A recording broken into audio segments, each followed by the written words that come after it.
The East Side Bike Club held a Safer Streets ride today. It's part of an effort to make roads safer for not just cyclists, but also pedestrians. This comes after a few crashes this summer, some of which resulted in deaths. 2 on your side's Danielle Church joins us now with more of those details. Danielle.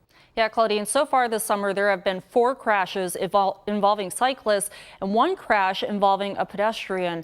In June, a cyclist was hit and injured in Amherst. Also last month, a cyclist was hit and killed on East Ferry in Buffalo. And so far just this week in Niagara Falls, a car hit an 11-year-old on a bike. She's in critical condition in the hospital.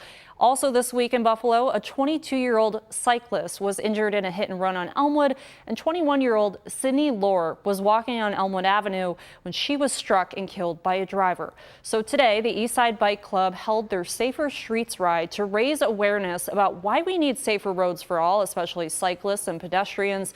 Founder George Johnson says drivers and riders need to respect each other. He also says there needs to be better infrastructure, including more barriers and more paint on the roads to minimize the number of injuries and fatal crashes.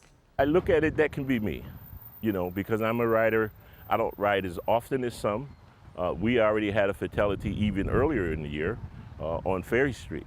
And we're really in the midst of, we're right in the peak of the summer, and we have to be more conscious and aware of what we're doing, and especially in terms of, again, the rider and the driver.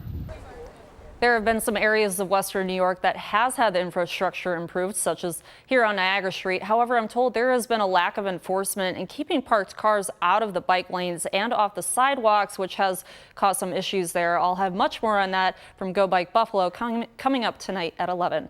Danielle Church, Channel 2 News.